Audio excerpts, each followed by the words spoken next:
Selamat sore Mas Tipal, apa Terima kabar? kasih sudah bergabung bersama kami. Tadi dalam keterangan pers disampaikan Dirdik bahwa uang 40 miliar yang diberikan ke Ahsanul itu berhubungan langsung dengan penanganan kasus ini. Apakah ini untuk mempengaruhi proses audit BPK atau ada hal lain yang membuat 40 miliar itu diberikan kepada Ahsanul, Pak? Jadi gini, Pak Ahsanul Kossasi ini atau Aki, ya, kita sudah menetapkan 16 tersangka dari perkara ini. Ini yang ke-16 ya.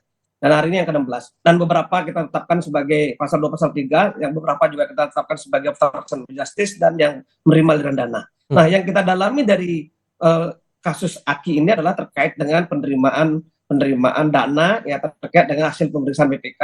Pada saat awal pemeriksaan ini kita lihat ada yang berbeda tentunya dengan hasil pemeriksaan kita di lapangan seperti itu. Oke. Dan tujuan pemberian uang itu untuk apa, Pak? Ya tujuan tadi bahwa hasil pemeriksaan kita tim penyidik di lapangan bahwa terlihat ada yang hasil pemeriksaan yang tidak diketemukan kerugian negara seperti itu. Sementara setelah kami lakukan pengecekan ternyata temukan adanya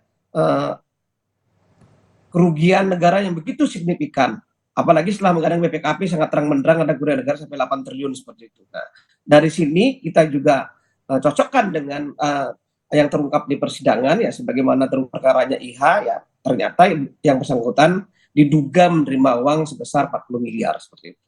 Pak, apakah bukti kuatnya itu berdasarkan, maaf saya potong Pak Ketut, apakah bukti yang menguatkan itu berdasarkan dari keterangan dari terdakwa lain di persidangan, atau ada bukti lain yang menguatkan posisi Ahsanul ini naik jadi tersangka, Pak? Kita dalam menetapkan seseorang sebagai tersangka, ya kita harus memegang tidak hanya alat bukti saksi, tapi juga hal-hal yang lain yang terkait dengan kegiatan pada saat penyerahan, apa yang efeknya terhadap suatu kasus ini, kan mulai dari sana semua. Jadi nggak bisa kita tanpa 183 KUHP, ya, 2 alat bukti yang cukup menentukan seseorang sebagai tersangka. Tentu kita juga punya alat bukti lain di luar daripada saksi yang terungkap di persidangan seperti itu.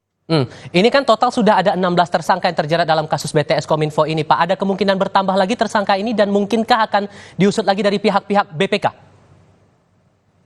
Begini, ini baru permulaannya. Ketika kita baru mengangkat kasus ini di pasal 2 pasal 3 sampai ke JGP menjadi tersangka, ya teman-teman mendesak kita untuk mengungkap aliran dananya kemana saja. Ya ketika kita juga sampaikan pada sahabat ini ada Aki yang menjadi tersangka, teman-teman juga pasti juga menginginkan hal yang lain juga. Tentu seperti apa yang saya sampaikan sebelumnya, perkara inti yang kita dapatkan dari hasil satu proses penyidikan,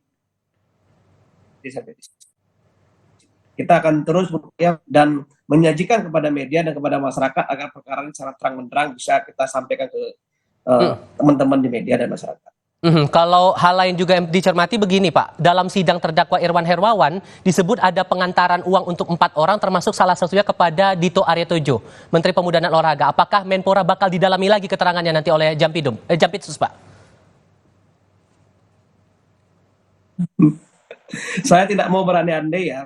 Memang semua yang terungkap di persidangan ketika ada kecukupan alat bukti, saya sampaikan tadi ya, 183 pegangan kita di KUHP ya. Tentu siapapun itu kita akan lakukan pemeriksaan kembali.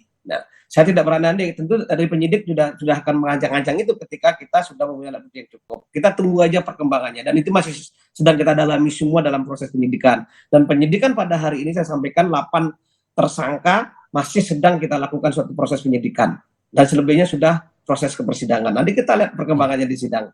Kadang-kadang di penyidikan kita nggak dapat, jangan ada kejutan-kejutan lain seperti kita dapatkan pada hari ini. Baik, Pak Ketut Sumedana, Kepala Pusat Penerangan Hukum Kejaksaan Agung, terima kasih sudah berbicara bersama Kompas TV kali ini. Selamat sore, Pak.